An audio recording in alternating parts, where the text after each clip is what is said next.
नमस्कार, स्वागत है आप सभी का। हम प्रीवियस ईयर एनालिसिस कर रहे हैं एमए हिंदी के लिए।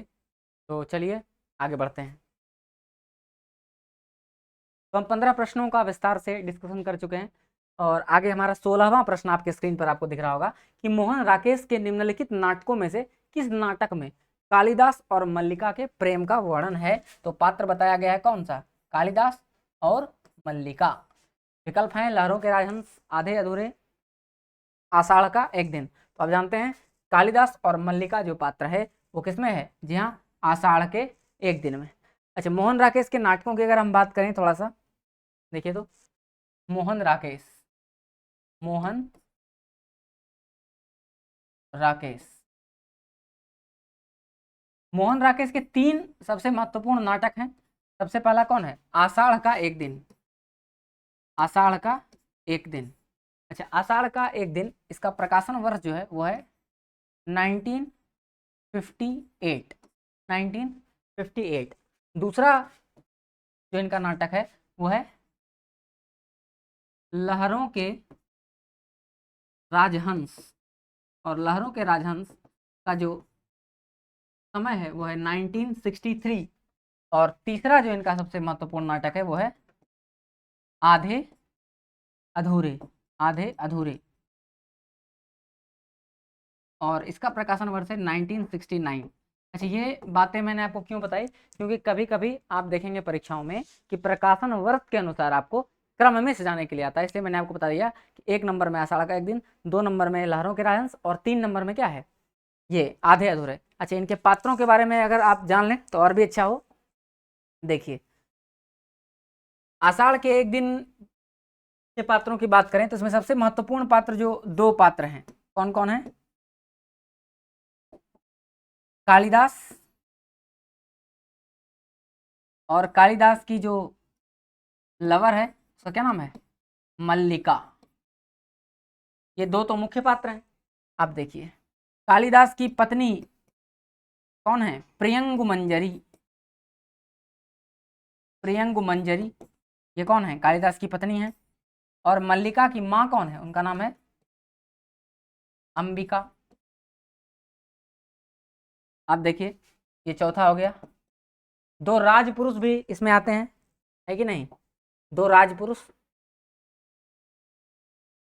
अब 2 राजपुरुष में कौन कौन है, अनुस्वार और अनुनासिक, अनुस्वार एंड अनुनासिक।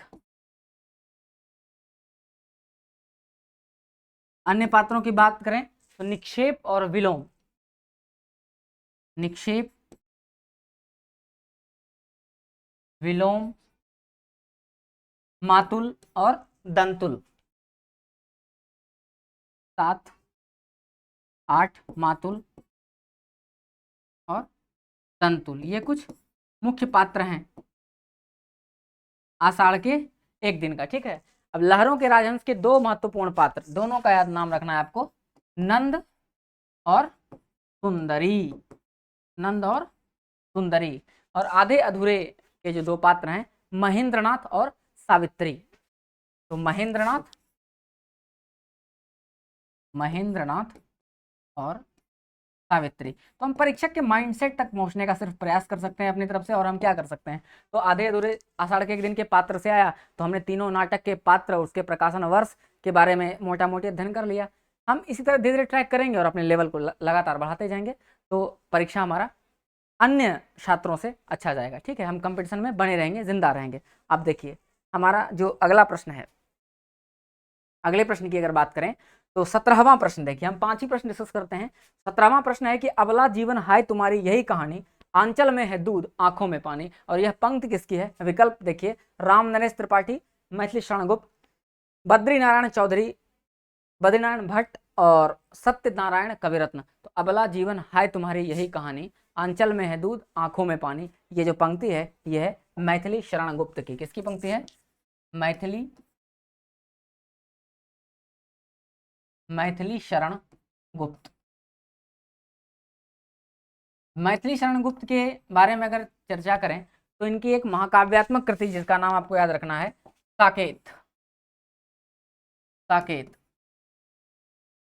और साकेत के बारे में आप जानते हैं, इसका प्रकाशन वर्ष क्या है, 1931 ईस्वी।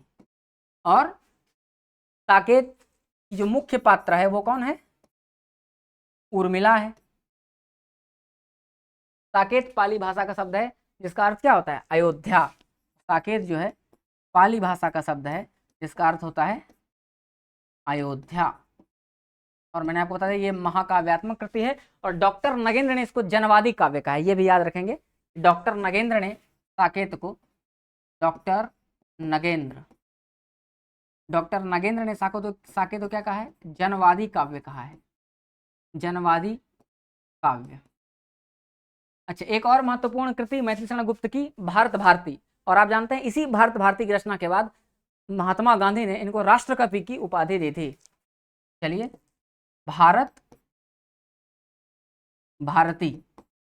और भारत भारती का जो प्रकाशन वर्ष है 1912 ईस्वी, 1912 ईस्वी।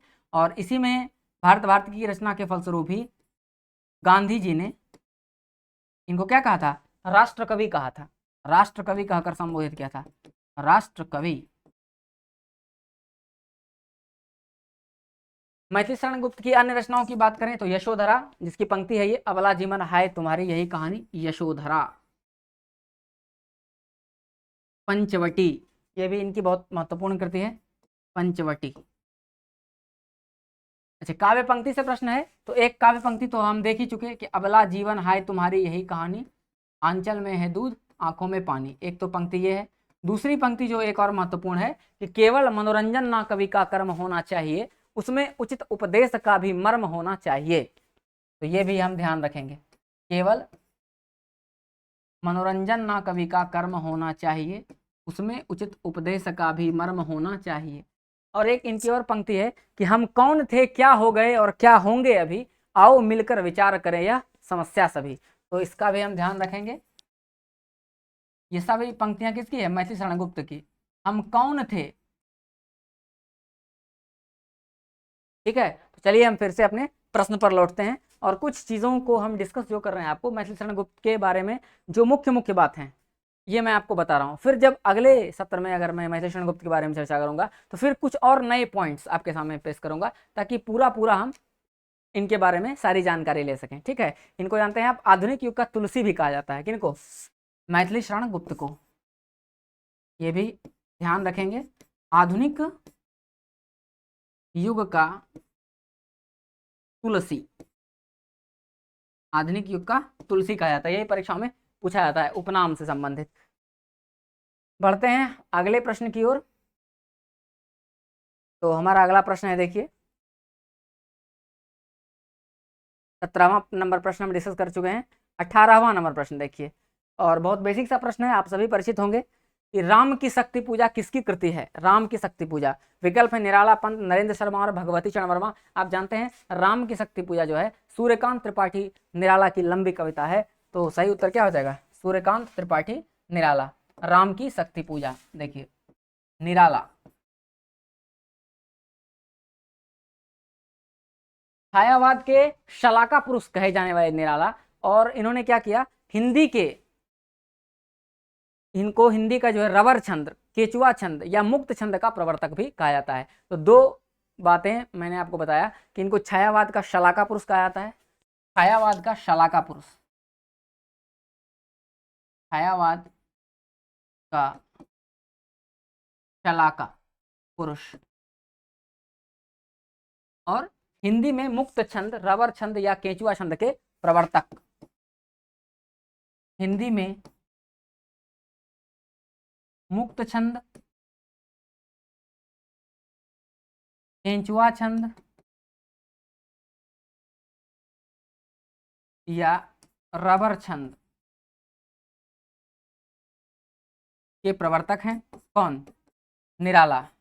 अच्छा, निराला की क्योंकि प्रश्न लंबी कविता से है तो निराला की लंबी कविताओं के बारे में मैं आपको याद दिला दूं। निराला की लंबी कविता, तो 3 महत्वपूर्ण लंबी कविता निराला की, ठीक है। एक तो यही राम की शक्ति पूजा, दूसरा सरोज स्मृति, शोक गीत है आपको याद होगा, सरोज स्मृति, और तीसरा बादल राग। तो तीनों का नाम हम ध्यान रखेंगे। एक तो राम की शक्ति पूजा, दूसरा सरोज स्मृति, और तीसरी जो लंबी कविता है वो है बादल राग, बादल राग। और निराला की जो कुछ प्रगतिवादी रचनाएं हैं उसके बारे में भी हम यहाँ चर्चा कर लेते हैं। प्रगतिवादी रचनाएं, प्रगतिवादी रचनाओं में मिला के एक तो सबसे महत्वपूर्ण जो है कुकुरमुत्ता, कुकुरमुत्ता, कुकुरमुत्ता। अन्य रचनाएं हैं तोड़ती पत्थर, भिक्षुक, और सारी रचनाएं महत्वपूर्ण हैं। तोड़ती पत्थर, भिक्षुक, इन सब का हम ध्यान रखेंगे। निराला का नाम आते ही कुछ बातों के बारे में हमें याद आना चाहिए कि किस युग के कवि हैं, इनकी कौन सी महत्वपूर्ण रचनाएं हैं। ठीक है, आगे बढ़िए। आगे फिर से हम लौटते हैं अपने प्रश्न पर। तो हम डिस्कस कर चुके हैं 3 प्रश्न। तो चौथा प्रश्न है कि काव्य आत्मा की संकल्पनात्मक अनुभूति है। काव्य जो है आत्मा की संकल्पनात्मक अनुभूति है। यह कथन किसका है? विकल्प दिया गया है प्रसाद, पंत, निराला और महादेवी वर्मा। तो ये कथन है जयशंकर प्रसाद का। किसका कथन है? जयशंकर प्रसाद का। और आज के सत्र का अंतिम प्रश्न देखिए यहाँ पर है कि आधुनिक मीरा के नाम से किसे जाना जाता है?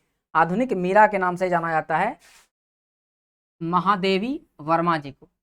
आधुनिक मीरा के नाम से जाना जाता है, देखिए महादेवी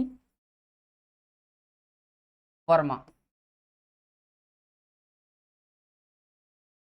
महादेवी वर्मा के 2 उपनाम आपको याद रखने हैं। एक तो आधुनिक मीरा,